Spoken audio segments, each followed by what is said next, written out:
te mea tuatahi kia whakakuroria tia ki te atua I runga rawa ki a mauturongo ki runga ki te whenua ki pai te whakaro ki ngā tangata katoa. Ki ngā mana whenua o whanganui atara tēnā koutou, ma te atua koutou e manaki.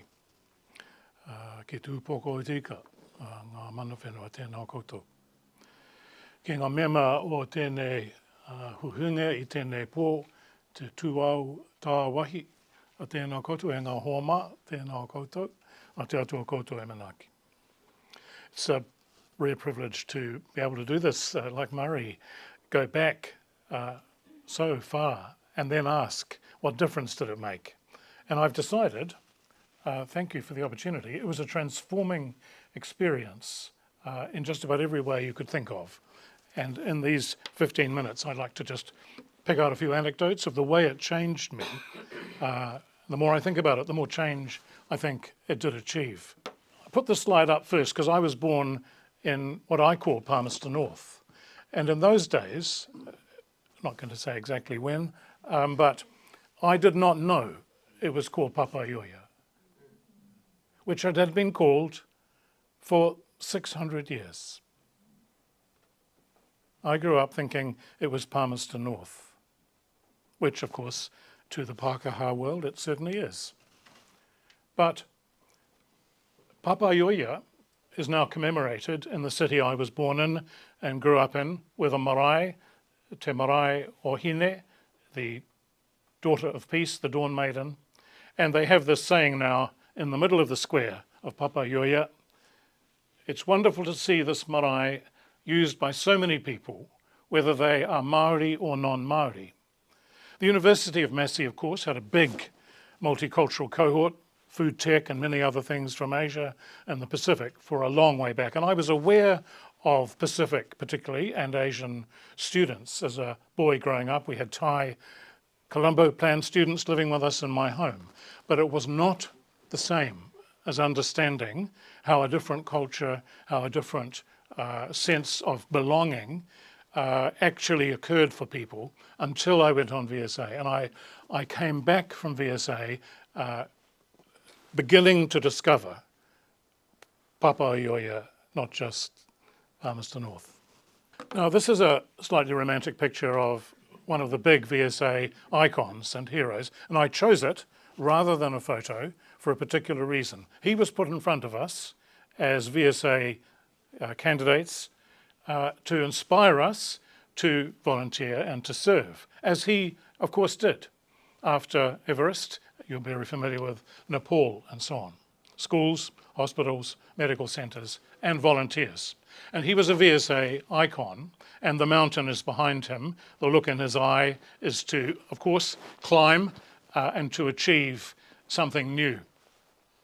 But he said something that haunted me ever since, and I've only just begun to think about its implications. It was actually quite challenging at the time. He said to us, you think, school leavers, 18, you are going to make some kind of difference. You think you are going to be useful. And of course, you have been invited by the home people because they think you will be useful. They wouldn't invite you otherwise to meet a need that couldn't be met locally at the time. We were school leavers. School leavers are not needed now, have not been needed for a long time. But the need was there at that point. But he said, do not think that the biggest change will be something that you achieve. Think about the change that will be achieved inside you. And I was quite taken by that, because the sort of slightly romantic view of VSA as a school leaver was, oh well, you know, daring do, adventure and gung-ho and that kind of thing. But in fact, what he said is absolutely true. And the rest of the slides will show you how Vitilevu, the village of Natokowanga, changed me and the difference it made. This is Lautoka on the western side of Vitilevu in the islands of Fiji. That's the main street, and that's where I was sent to be a youth worker with the Development Social Welfare Office to introduce the Duke of Edinburgh's award scheme to the schools of the western side of the island. I was 18, had never organised anything in my life, but I had a gold Duke of Edinburgh award thing, and they thought I might be able to be useful in introducing it. I lived with a family, the husband of which was from the village of Namara on the eastern side of Itilevu, and his name was Usaya Ranrokai. And he was married to Sister Martha Ranrokai, who was a senior nurse at Lautoka Hospital. I lived with them in their house. I was the first European to live in Tokawanga. And this was like the house I lived in.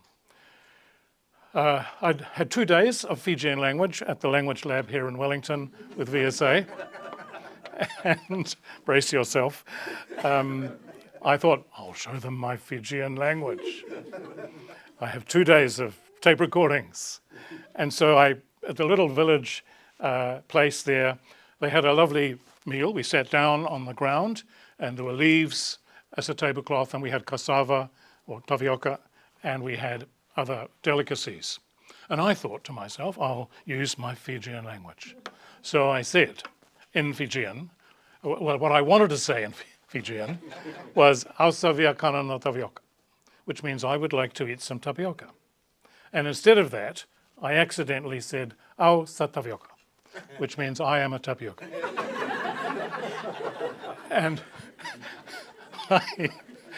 I went back to Tokawanga 20 years later as a priest. 20 years later, and the first sevu sevu with the Angona was to Ratu Tapioca. They remembered. I was called Ratu, which means chief of the tapioca vegetables. For that. Now, it gets worse. The Duke of Edinburgh's award scheme is a youth development scheme, and I do commend it. It's excellent. It's actually still highly relevant, modular, self-determined. It's varied. It works with the agency of the person. It's got lots of choices. It's a great holistic development program, mental, physical, and cultural. But his father, Prince Charles's father, was the reason, because Fiji had been a colony up until the year I was there. And Prince Charles came to make it independent the year I was there on October the 6th, 1970. And I was asked to pretend to be him, because I looked a bit like him, for the rehearsal before he arrived, for all the soldiers of the Fijian army. And I had to walk along these long crowds of soldiers who were much more mature and experienced than me. And the MC said to me, "You pretend to be him. Make it realistic." So I walked along, and they said, "Now, the prince will stop every now and then and talk to a soldier. So you've got to do that." So I walked along and put on my best British accent, and I said to somebody, a soldier in the line, because I couldn't think of anything else to say, "Were you wounded in the war?" And he said, "I was born after the war."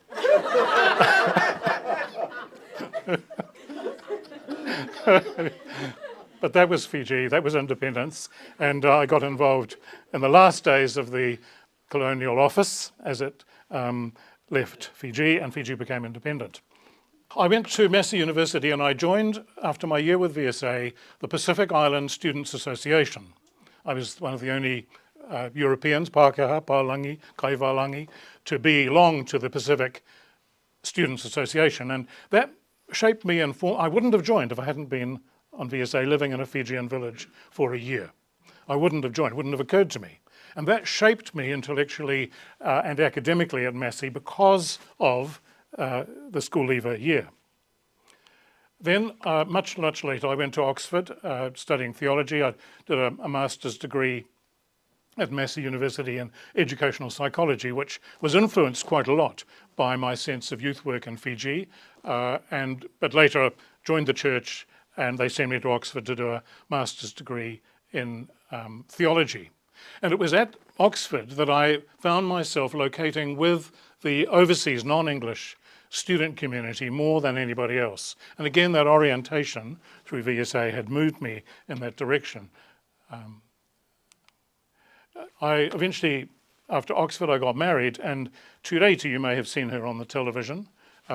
She's a Māori health advocate, quite a strong commender of Māori self-determination, self-help, culturally appropriate medical responses, research, and ways forward. We tease her a bit and say when we want to find out what she's really thinking, we turn the television on because she's often being interviewed over Māori health. But I wouldn't have gone into a marriage of this kind at all, I can assure you, without VSA. Because VSA making me live, as Edmund said, you don't know until you're in the other person's moccasins. You don't know until you live. And you share in the cross-pollination of cultures. In our case, it was literal, of course. And so we have 4 children, all of whom went to Kohanga Reo. And I had to learn Māori simply to understand what was being said at the dinner table. So I speak Māori now. But that's VSA. I can assure you I wouldn't have been capable of a bicultural relationship without that immersion at a very formative part of my life, at a very crucial time in my development. It reorientated me in quite a profound way. My children and my wife come from Mohaka, which is near Wairoa, the Ngāti Pāhauwera people. And they are part of the Ngāti Kahununu iwi, and we go there a lot and we'll all be buried there and so on. But again, that way of life was not unlike Ngātokawanga in a way, with a Matangali, the whānau base, with a deep sense of whakapapa genealogy, a profound connection to the land, and a major sense of destiny for Indigenous rights, restorative justice, and for reconciliation based on ancient history and ancient birthright. And that I attribute, again, to a large extent. I then, part of my time as a bishop, I was sent to Rome for 5 years, and we were commuting as a family, as you do, backwards and forwards. And the Pope used to call me David Moxon from the Antipodes. Anyway, English is his third language. So, but I got along quite well with him because I had schoolboy Italian and he had schoolboy Italian, he speaks Spanish. And I ended up working with the Vatican on human trafficking and anti-slavery networking through faith bases, through the Mediterranean, through multi-faith bases, that is the major world religions, trying to work together to alleviate trafficking and slavery. And that sense of community development and liberation from trafficking had its seminal impetus, if you like, from VSA. I don't think, again, I would have got so heavily into that very difficult anti-slavery movement, which I'm now on a Wellington group here, which is trying to tackle it in Aotearoa. 5,000, maybe 4,000 people, we think, fit the trafficking category in these islands. And we're working with faith bases and other faiths to look at a soft power-based response. But that was, again, you can see the taproots of that in a VSA attitude. Then lastly, volunteering today is directly deriving from VSA. On the far right is the Ngāti Haua Mahi Trust in Morrinsville, which is about a riparian planting scheme by the local iwi to reclaim the wetlands, to foliate the riverbanks of the Piako River system in cooperation with the dairy farmers. The dairy farmer fences off the riverbank at their expense. We go in with native local plants and plant the whole bank so that the effluent effect of the dairy gets majorly diluted. And that's the group on the right, the Ngāti Haua Mahi Trust. They say the river is them, they are the river. Again, you can see exactly a VSA attitude there, which I feel comfortable with and I got drawn to, I'm sure, because of that early taproot, amongst many other things. In the middle, I'm the Priory Dean of the Order of St. John, which means I control or oversee the work of 87 St. John ambulance chaplains, and that sense of care and compassion, in that case from New Zealand's most highly respected charity. I know it's got its difficulties yesterday and today, but in terms of its actual work on the ground, that's a highly regarded work. I'm very proud to be associated with that. Top left is an anti-slavery coalition from Rome, which we continue to morph here in Aotearoa. And on the bottom left is a group called Walking Together. We're trying to get Catholics and Anglicans with any other interested faiths to work together on development and aid programs around the world. And we fund and drive things. That's in Malawi for an education and development program. That's enough. You can see why, especially at 18, the pivot and where it turned. I'd never been asked to think about this before in quite this way, so thank you.